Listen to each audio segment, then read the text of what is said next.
Hey there everyone, and I thank you guys so much for tuning in to yet another episode of My Orchid Adventures with me, Maria Young. So in today's episode, we're going to be talking about the do's and also the don'ts of propagating your catasetums. And I am so glad that you guys did tune in to this video, because in this video I am sharing information that I did not share in the prior videos, but it is very important that you guys know this because it's going to give you the best chance of getting a successful catasetum propagation.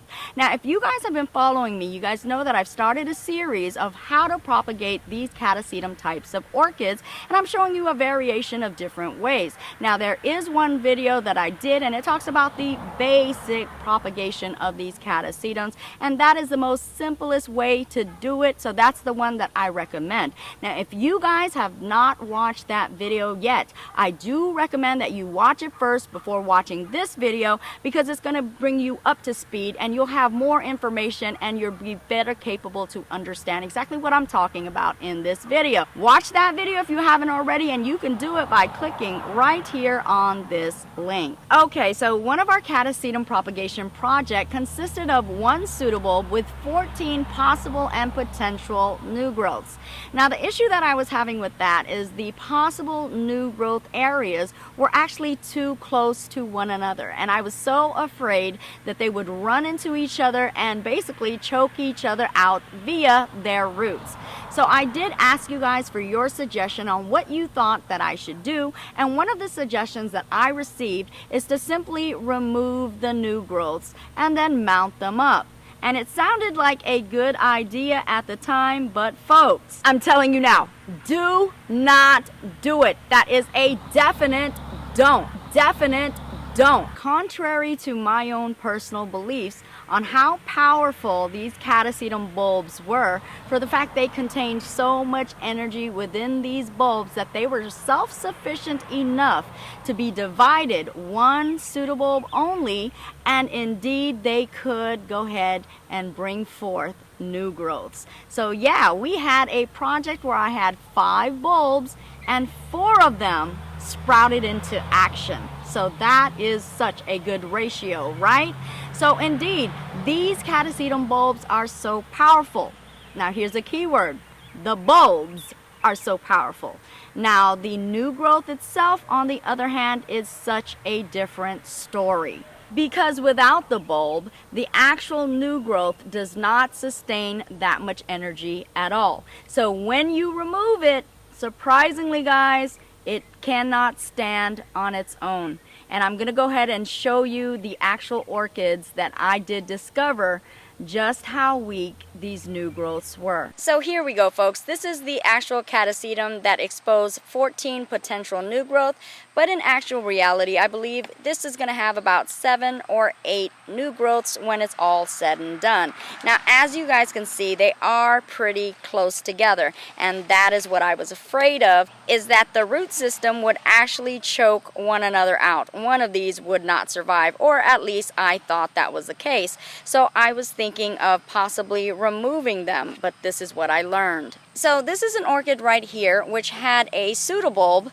that was attached to this one, but it was rotting away. So I had to remove the rotted out pseudobulb, and this is what happened to this catasetum new growth. As you can see, it is practically dead, withering and dying away. Now what I also noticed is the same thing happened to this bulb right here, which you could see is very mushy. So the infection indeed has spread to this bulb. So my assumption is that this catasetum was just extremely infected, and is why this one did not survive. Now with this catasetum orchid right here, this is a propagation experiment that I did, and if we take a close look right here, that is the remnant of the new growth, and the new growth was fairly large. Let me go ahead and show you how large the new growth was. Here is the actual top of it, and as you can see, it dried up and of course fell off, but yeah, it was pretty big. Look at the leaves. Look how huge. Yeah, it was a nice size, healthy new growth. So what I wanted to do was see if it could survive on its own, and I actually separated it from this bulb right here. And as you can see, oh no, it could not stand on its own, regardless to how big the size of the new growth was. It just does not have the strength to stand on its own. And that is the evidence. So the learning lesson behind this, folks, is we don't want to remove any type of new growth. I don't care how huge the new growth is. I don't care how healthy it looks. I would not take that chance. The energy is in the bulbs. And if you remove this, this does not have its own energy source. So it cannot survive on its own, as I have learned. You definitely want it to grow and mature and have its own pseudobulb before you go ahead and divide it. So I would let it grow throughout the entire year, let it create the bulb, and of course before it is time to spring into action during the springtime, that is the only time that I would divide the bulbs, not the growth, the bulbs. Now, something important that I didn't discuss in my prior videos is when should we be propagating our catasetum. Now, because there are such restraints on catasetums, and definitely they are timed within seasons, so they are season specific in the regards of their growth habit.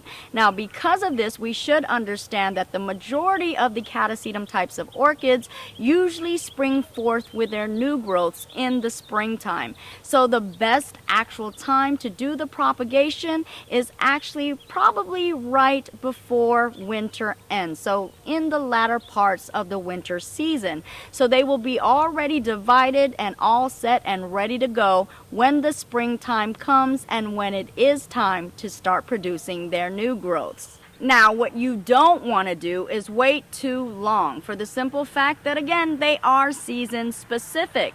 So if you let too much time lapse, they will be out of season to produce those new growths. So you will have a less likely chance that the catasetum bulb would come into action. So my best recommendation, again, is the latter part of the winter season.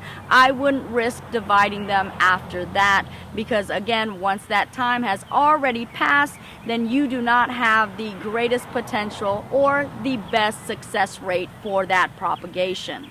Now, another type of propagation that we did, which was the extreme propagation, I do have to admit can be quite tricky, and that is the least of the propagation methods that I would recommend to you, because in all honesty, I haven't gotten a full handle on it myself. And as a matter of fact, it wasn't as successful as I would have hoped it would have been for me.